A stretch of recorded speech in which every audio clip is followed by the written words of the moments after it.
Weight loss myths busted, part 5. Today we're going to be talking about how much weight you can actually lose in a week. So many people are under the misconception because they watch The Biggest Loser on TV or just they see these things in magazines and they're just really confused about how much weight you can actually lose in 1 week. But today I'm going to bust that myth and I'm going to cover that for you so this way you're armed with the right information. What's up, guys? It's Anthony from AB Fitness Center, where we help you to lose body fat, gain muscle, and get stronger. Today, like I said, we're going to be covering this and talking about real rate of fat loss and what that actually means. So before we get started, make sure you hit that subscribe button. This way you never miss a beat and you get real life, applicable fitness information without the fluff. And also make sure you hit that like button wherever you're listening to this. Leave me a 5-star review if you're listening to this on a podcast, because that helps me to grow and helps me let me know that I'm doing a good job. So let's get rolling. First and foremost, everybody wants to be lean yesterday. You know, nobody has enough patience when it comes to actually real fat loss. And I don't blame them. I'm the same way. You know, I enter a fat loss phase like everybody else, and I expect to drop all the fat, tomorrow. It's just the way it goes, right?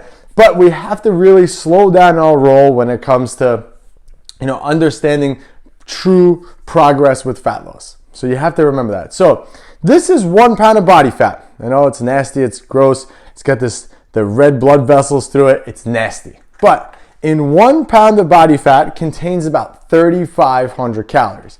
So think about it. That's a lot of calories. So if you wanted to lose 1 pound a week, you would have to create a calorie deficit from your nutrition of 500 calories a day.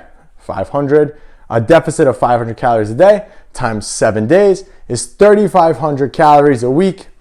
But does that always mean it's going to be body fat? The answer to that question is it really depends, right? Every person's a little bit differently. So think about it. Inside this pound of body fat, you have little cells, right? And in each one of those cells is triglycerides, or fat, obviously. And basically, body fat is a storage device for your body. So your body stores excess calories inside these little cells.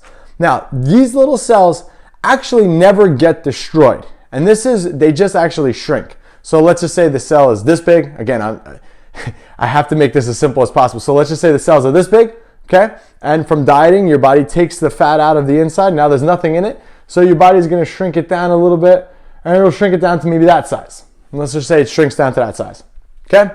So now the fat cell is shrunk, you're visibly leaner, congratulations. But that fat cell, even though it's smaller, it never gets destroyed. Fat cells are created in your body until the age of 25. And then, that's typically like your genetic, like how much fat you're gonna gain from that point. This is why it's so important to keep younger kids leaner earlier. This way they never actually develop more fat cells. So that expression, I think it goes something like, don't get heavy if you, I forget how the expression goes, but bottom line is don't gain weight if you don't have to. Because once you gain those fat cells, you can never lose them. They never get destroyed.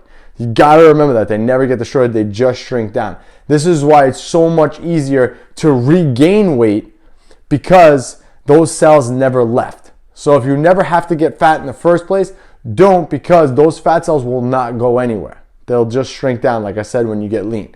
But you still have the potential for going back to where you were. So you got to keep that in mind too. Okay, and this is why, again, like I said, it's so easy for you to regain it. And also, this brings me back to my next point.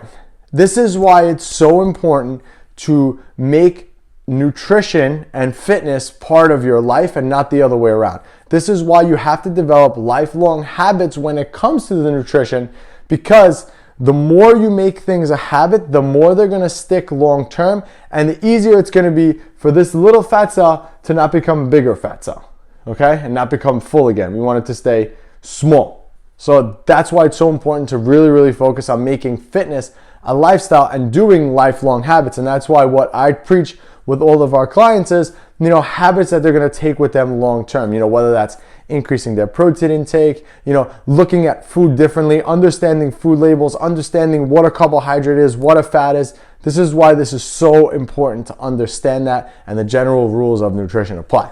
So you're probably asking, okay, well, how much weight can I actually lose in a week then? Well, weight loss doesn't always mean body fat loss, like I told you. You have to keep that in mind too.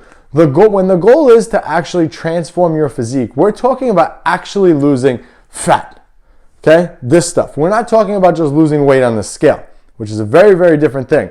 Because technically, if I put you on an all-water fast for 7 days, you'll lose a bunch of weight. And while a little bit of that will be body fat, a lot of it's just going to be body water.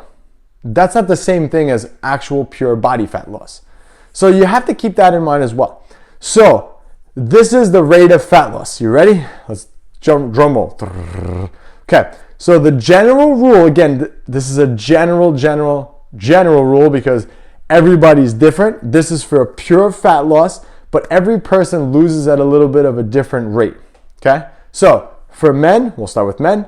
So men is anywhere between 1 to 3, again, depending on the level, 1 to 3 pounds of pure body fat a week. Okay. And for women, you're at half of this to 2 pounds a week. Again, that is pure body fat loss. And if you want to be on more of that higher end of that fat loss, you need to be more like 95 to 100% compliant with your nutrition in order to get there.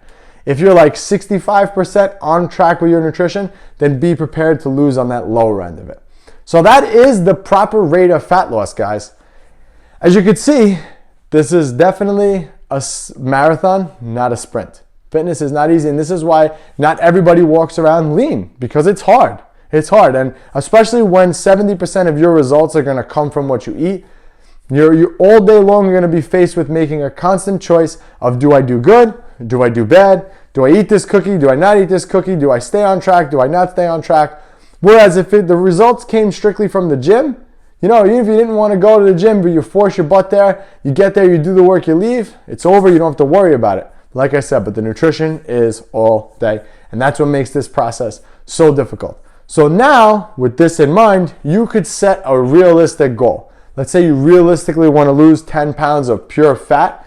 Then that means that it's going to take you anywhere between 10 and 20 weeks to do that. And that's just to lose the fat. That's not even including time to reverse diet out of that and rebuild back your metabolism and then to shift into a muscle building phase.